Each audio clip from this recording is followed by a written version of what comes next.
Well, my name's David Kinnaird. I'm a local actor, writer and historian. For the last 26 years I've been writing books on local history, doing guided walks, lecturing occasionally on folklore, and of an evening putting on whiteface and a tricorn hat and writing and leading the Stirling Ghost Walk around the old town of Stirling. Good evening. Let's try that again, just for the jolly old fun of it.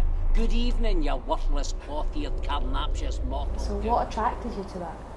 I'm fascinated by stories, all forms of stories, and Stirling is a great place for tales. The intersection between history and folklore here is like nowhere else in the world. Mm-hmm. The infinite variety of particular tales that you can turn to comedy, drama, melodrama, and involve and engage the public with that storytelling. Ooh, free sample. What made you stay interested in it after, how long has it been, 27 years? 26 years. I'm still finding new stories.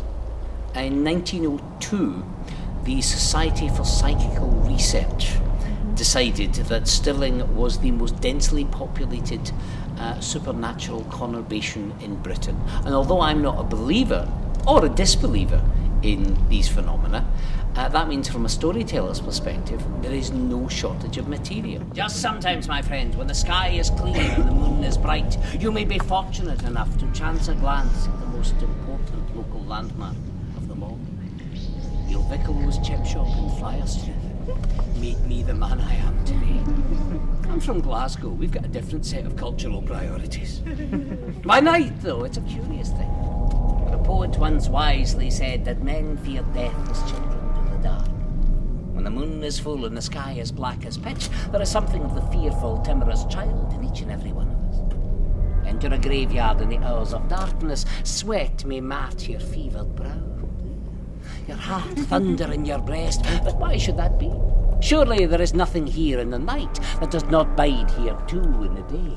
Even after 26 years, I'm still finding new stories or new twists to old stories. In July and August, we run the show 5 nights a week, and then that's the peak of the tourist season in Stirling and has been for 2 decades or more. And at that time of year, it's Germans, Polish, Chinese, a few locals. The rest of the year, for the remaining 10 months, is mostly a domestic market. And I'm glad to say we still get as many local people coming on the tour as we do overseas. It's a way for people to engage in an accessible way with their own history, their own culture. Cool. So has anything ever gone wrong on the Ghost Walk? Oh, regularly. Occasionally wandering through the graveyard, you'll find somebody in there doing something they shouldn't. I now get in the process of setting up for the tour. I'll come up before the performance starts and work my way around. Because on one occasion I was leading a group of Boy Scouts and discovered a young couple who had set a tent in the middle of the graveyard and were making love very loudly and very drunkenly. And we're trying to explain the moans and the groans in the background. That's the Green Lady. She's got a friend with her just now, but just make up your own stories. In Dundee at one point, we had a ghost walk there for a few years until we realised that Dundee itself was scarier than any of the stories we could possibly tell.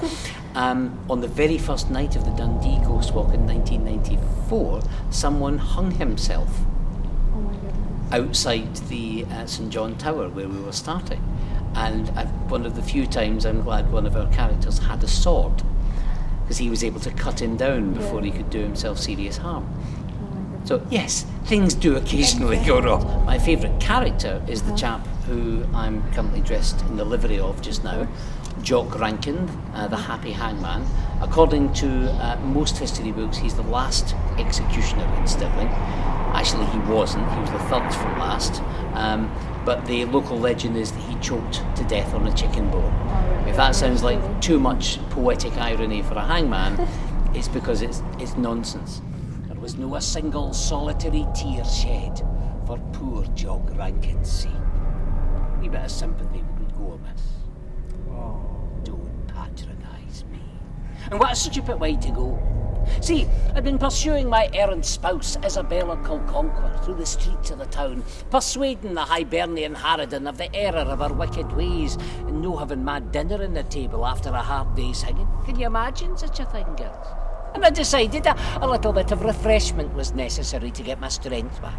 I ducked across the street to my wee bit house in Hangman's Close just yonder. You don't need to look, they tore it down in 1951. I was out at the time.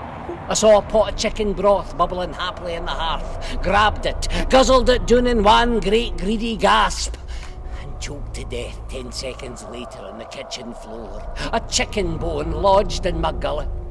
Deed, and all for the sake of a Norse statue. A stupid way for a hangman to go. The professional embarrassment would have killed me if nothing else. His ghost story was developed by 19th century parents to stop their children venturing into the little passageway that used to be his home.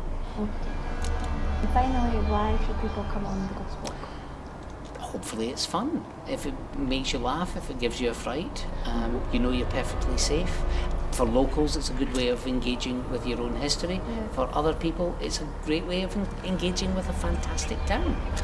I bid of you, my friends, do but 3 things for the happy hangman. Keep an open mind, a light heart, and most importantly of all, never ever let a little thing like the truth get in the way of a good story. Good night, and pleasant dreams.